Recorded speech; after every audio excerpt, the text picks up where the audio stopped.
هاي كيفكن يا جايز؟ حقلكن شغلة هلا وكلكن خلوها بدايرتكن لاخر الفيديو، وتذكروها طبعا الصبر مفتاح الفرج، او الصبر حلو. من فترة طويلة كتير في مرض عم بينتشر التيك توك له اكتر يمكن من 5 سنين وما حدا عم بيحكي عنه. اي نعم مرض، مش اي مرض، مرض نفسي. اي نعم اسمه هوس الشهرة. احمد شو يعني هوس الشهرة؟ بكل بساطة هوس الشهرة هو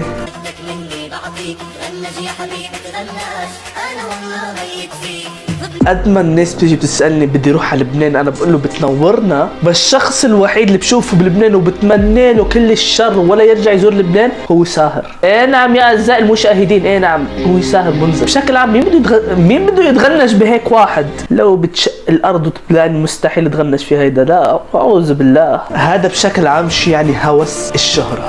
انا بدي اعرف الواحد عشان ينشهر بتحول كيف نفذت كل الحلول بهالدنيا بس عشان تتحول وتصير مشهور. شيلكن عن ساهر، مش بس ساهر، في عنا كتير شخصيات غير ساهر، بس ساهر واحد من امثالهم. اوكي معكم سوسن، واليوم بدي اخبركم شوي عن الASMR اللي عم بلش باول شيء. اسمع، ابعد عني لا بقى تطلع لي على الفور يو بيج، رح اعمل لك بلوك، انا بوعدك. شوفوا كل ما اشوف واحد شعره هيك كشي وهيك بقول عنه ديم برو شعرك حلو. ما عم بتنمر، بعرف انا شعري مش احلى شيء بالدنيا، مش اكتر شيء كشي بالدنيا ممكن تشوفه بحياتك، هاي ما مسحة ارض. بما انكم وصلتوا لهون هوب وقت شوي، في نسبة كتير من اللي عم يحضروا بفيديوهاتي مش مشتركين بقناتي. بليز اشتركوا بقناتي لاني كتير عم بتعب بفيديوهاتي، حتى لو بالنسبة لك مش عم بتعب بس انا عم بتعب. بليز اعمل لي سبسكرايب وصلنا ل 10,000 عشان احلق شعري. انا مو متقبل فكرة انه انس الشايب بطل يباع على لبسان.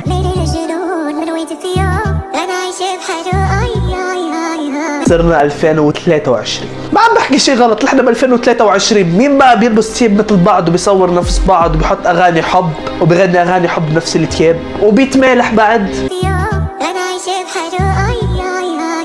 خيي لا، نحن 2023 هدوا. جدو العزيز مش هيك بيلعبوا يا جدو، مو هيك.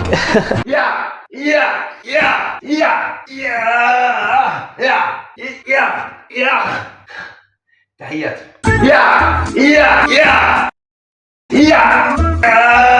في كتير قصص بدي اتعلمها منك يا جدو، وعن جد لازم تعلمني كتير قصص، بس عارف كيف انا كواحد قد ابنك ولا قد والخيك الصغير، ايه نعم قد خيك الصغير، او انا لازم اتعلم منك، لازم اقتديك بحياتي. اوكي اي لاف يو جدو. شايفين العوينات اللي لابسها محمد؟ ايه شايفها يا عيسى، شايفها ماني اعمى، شايفها ترى في يشوف. حتى لو بدون ما تعمل زوم في يشوف. بحثت عليه وطلع اسمها فصل، طلع حقها $200. برو عيسى بس بدي اعرف من وين بتجيب مصادرك بالبحث؟ يعني محمد كل ما يسكر عيونه وكل ما يفتحهم بيدفع $200. بيدفع $200. واو. فهمنا انك تحط فيديوهات اديب لانه اديب ومثلك بالحياه، بس مين محمد؟ حدا بحياتكم سمعتوا بواحد اسمه محمد؟ ايه نعم هذا البني ادم بحياتكم سمعتوا عنه؟ بتعرفوا عنه شيء؟ اللي بيعرف بليز يقول لي بالكومنتس لاعمل بحث كامل عنه. اوكي انا دخلت على اعماق التيك توك، شكلي من هون بدي اوقف خلص، بس هذا مو على سيستم.